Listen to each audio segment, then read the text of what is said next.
Salam sejahtera. Terima kasih masih berada di channel ini.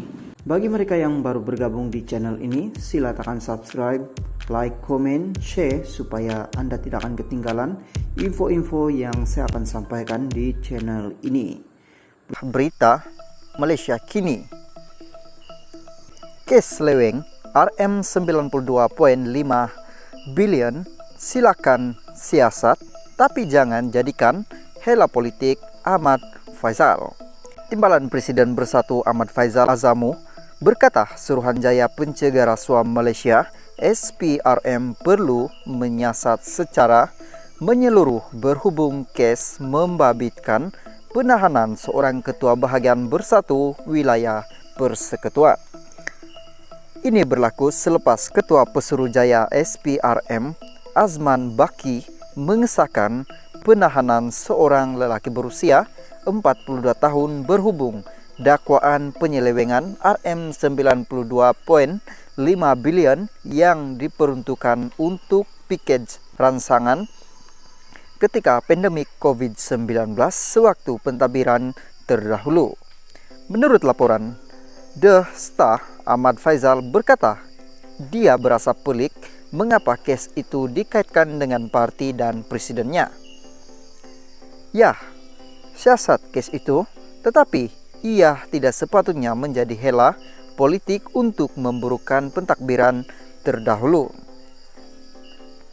Terdapat ramai ahli politik yang rapat dengan presiden termasuk saya. Saya percaya presiden parti tidak melakukan kesalahan, namun biarlah SPRM menyiasat kes itu, katanya. Package rangsangan itu digunakan di bawah Kerajaan Perikatan Nasional PN yang mengambil alih kerajaan ketika COVID-19 yang melanda negara. Difahamkan lelaki yang ditahan itu mempunyai kaitan dengan kepimpinan Bersatu. Mengulas lanjut, Ahmad Faizal berkata dia juga sentiasa mendapat peluang untuk menerima proyek, namun ia tidak berlaku. Saya tak pernah mendapat sebarang proyek, tambahnya.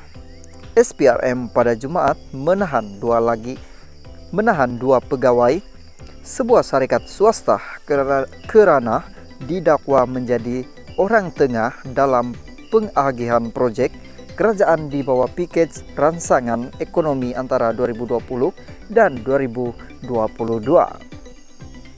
Sumber SPRM berkata lelaki itu yang dipercayai menerima rasuah untuk menjadi orang tengah dalam proyek terbabit ditahan selepas keterangannya direkodkan di ibu pejabat SPRM. Azman turut mengesahkan penahanan itu sambil menambah kes disiasat mengikut Seksyen 16E Akta SPRM 2009. Mahkamah Majerit Putrajaya membenarkan lelaki itu direman dari 6 Januari sehingga 10 Januari bagi membolehkan SPRM melengkapkan kertas siasatan. SPRM sebelum ini dilaporkan memulakan siasatan terhadap dakwaan penyelewengan RM92.5 bilion yang diperuntukkan untuk package rangsangan ketika pandemik COVID-19 sewaktu pentadbiran terdahulu. SPRM dalam kenyataan sebelum ini berkata, Kementerian Keuangan sudah memberikan perincian dana berkenaan di bawah package rangsangan ekonomi pada 2020 dan 2021 berkaitan pengurusan COVID-19. SPRM berkata sebanyak RM530 bilion diperuntukkan dan daripada jumlah itu RM92.5 bilion adalah membabitkan dana kerajaan manakala RM437.5 bilion bukan dana kerajaan. SPRM juga dilaporkan akan memanggil bekas Perdana Menteri dan Presiden Bersatu Muhyiddin Yassin dan 2 bekas menteri untuk membantu siasatan. Salam sejahtera. sejahtera. Terima kasih masih berada di channel ini. Bagi mereka yang baru bergabung di channel ini, sila tekan subscribe, like, komen, share supaya Anda tidak akan ketinggalan info-info yang saya akan sampaikan di channel ini.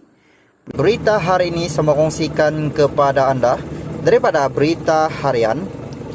Saya sedia dicabar Ahmad Zahid. Putrajaya, Presiden UMNO Datuk Seri Dr. Ahmad Zahid Hamidi berkata beliau terbuka untuk dicabar oleh sesiapa sahaja yang berhasrat untuk memegang jawatan nombor 1 parti itu pada pemilihan parti akan datang. Tegasnya, sebelum ini beliau juga pernah dicabar dalam pemilihan pada 2018, namun kedua-dua pencabarnya gagal memperolehi undi yang banyak.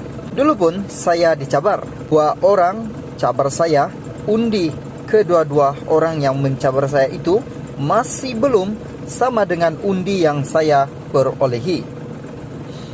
Bukan saya nak riak, tapi itu sudah terbukti pada 2018, malah kombinasi undi kedua-duanya itu sangat kurang berbanding dengan undi yang saya perolehi. Bukan riak, bukan sombong, bukan takbur, bukan ujub. Katanya pada sidang media Majlis Amanat Tahun Baharu 2023 di Kementerian Kemajuan Desa dan Wilayah. Di sini hari ini Ahmad Zahid yang juga Timbalan Perdana Menteri dan Menteri Kemajuan Desa dan Wilayah berkata demikian ketika diminta mengulas sama ada pertandingan untuk jawatan nombor 1 dan 2 UMNO akan dibuka untuk dipertandingkan dalam pemilihan kali ini. Pada pemilihan UMNO 2018, Ahmad Zahid diangkat sebagai presiden selepas Datuk Seri Najib Razak melepaskan kedudukan itu dan mengalahkan pencabarnya. Ahmad Zahid memperolehi 93 undi, menewaskan 4 pencabar termasuk Ketua Pemuda UMNO yang juga ahli Parlimen Rembau ketika itu Khairi Jamaluddin yang mendapat 51 undi dan veteran UMNO. Tengku Hamzah selaku ahli Parlimen Gua Musang memperolehi 23 undi. Dua lagi pencabarnya yang kurang dikenali yaitu ahli UMNO bahagian Bandar Tun Razak Muhammad Iqbal dan ahli UMNO bahagian Iskandar Putri Muhammad Yusuf Musa Jamaluddin gagal memperolehi sebarang undi. Dalam pada itu, Ahmad